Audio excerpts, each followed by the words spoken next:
ఓం నమః శివాయ. ఓం నమో నారాయణాయ. కర్మ నివారణ నరదృష్టి నివారణ కాళభైరవాయ నమో నమః. ఓం దిగంబరాయ విద్మహే అశ్వవాహనాయ ధీమహి తన్నో శ్రీ ఉన్మత్త కాళభైరవ శ్రీ వారాహి శక్తి దేవ్యై నమోస్తుతే. హరి ఓం. మా ఛానల్కి స్వాగతం.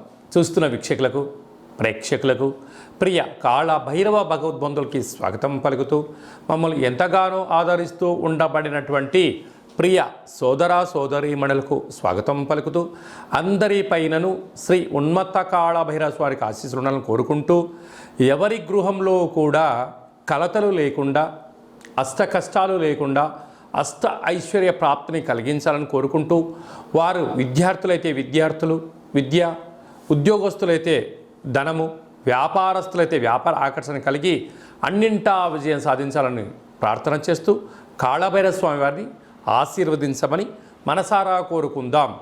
1వ తారీఖు 7వ నెల 2024 నుండి 15/7/2024 వరకు పుట్టినటువంటి వారందరికీ కూడా ముందస్తుగా జన్మదిన శుభాకాంక్షలు. గతంలో వివాహం చేసుకున్న వారికి వివాహ వార్షికోత్సవ శుభాకాంక్షలు. ద్వాదశ రాశుల్లో గ్రహ గమనాన్ని ఒకసారి వీక్షింపచేద్దాం. మేషరాశిలో కుజ భగవానుడు స్వక్షేత్ర సంచార స్థితి, వృషభ రాశిలో దేవగురు బృహస్పతి సంచార స్థితి, మిథున రాశిలో రవి శుక్ర సంచార స్థితి, కర్కాటక రాశిలో బుధ సంచార స్థితి, కన్యరాశిలో కేతు సంచార స్థితి, కుంభరాశిలో శని భగవానుడు స్వక్షేత్ర సంచార స్థితి, మీనరాశిలో రాహు సంచార స్థితితో ద్వాదశ రాశుల్లో గ్రహ గమనాలు ఈ విధంగా ఉన్నాయి.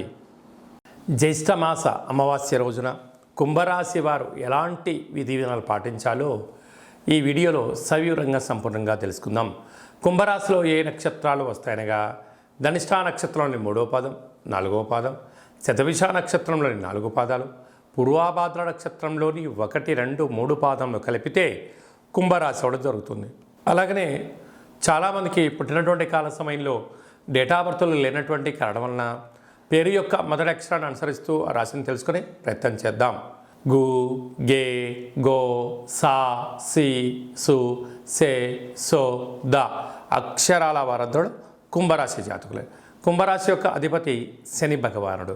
వీరికి ఒకవైపు ఏలనాటి శని మధ్యమ సంచార స్థితి జరుగుతున్న విషయం తెలిసినటువంటిదే. అర్ధాష్టమ గురువు, ఇలాగ అష్టమ స్థానంలో కేతు.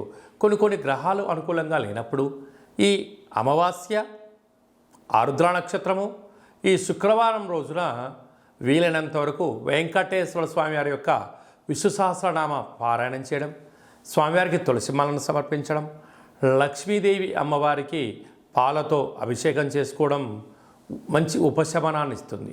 అలాగనే కాళభైరవ స్వామి యొక్క స్మరణ కాలాన్ని శాసింపజేసే శక్తి.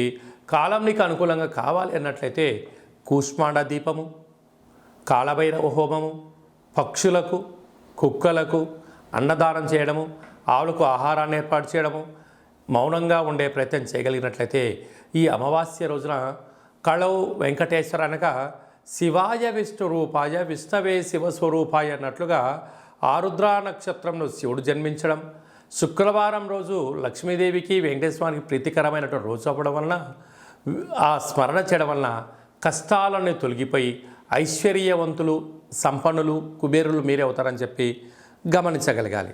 అలాగనే శని యొక్క ప్రభావం చేత మీ యొక్క జన్మ నక్షత్రం రోజున అష్టమి, పూర్ణిమ, అమావాస్య తిథుల యందున దూరావాయు జల ప్రయాణాలు పెట్టుకోకపోవడం యోగదాయకం అని చెప్పి గమనించాలి. చిన్న విషయాలకు రియాక్ట్ అవ్వద్దు. ఏదైనా ఒకరు అన్నట్లయితే దాన్ని మౌనంగా వినండి, ప్రశాంతంగా స్వీకరించండి. అవసరం వచ్చిందన్నప్పుడు మాత్రమే స్పందించండి. లేకపోతే వారి యొక్క మాటలకు కాలమే సమాధానం చెప్తుందని చెప్పి మౌనంగా ఉండండి. విజయానికి మీ సొంతమయ్యే అవకాశాలు చాలా అధికంగా ఉన్నాయి. ఏడాది తర్వాత రవి భగవానుడు మిథున రాశిలో రవితో కలిపి సంచారం చేయడం వలన నూతనంగా వివాహమైన వారికి పుత్రిక సంతాన యోగం, పిల్లల యొక్క చదువులు, పిల్లల యొక్క అభివృద్ధి అనేక కార్యక్రమాల్లో ముందు వరుసలో ఉండడం, వారి అవసరాలు తీర్చడం, సకుటుంబ సపరివారం అందరూ కలిపి విందులు, వినోదాలు, ఆధ్యాత్మికమైన తీర్థయాత్ర కార్యక్రమాల్లో పాల్గొనడం, జీవితాన్ని ఆనందమయంగా సుఖమయంగా చేసుకోవడంలో సిద్ధహస్తులు కుంభరాశి జాతకులు అని చెప్పి గమనించాలి. కనుక స్వయం వృత్తులు, సేవా రంగాలు, సాఫ్ట్వేరు, సినిమా రంగాలు, యూట్యూబ్, వాట్సాప్, ఫేస్బుక్, క్రియేటివిటీ నడిపించే రంగాల వారందరికీ కూడా మంచి కాలము అని చెప్పి గమనించాలి. For more videos like this, subscribe Big TV channel.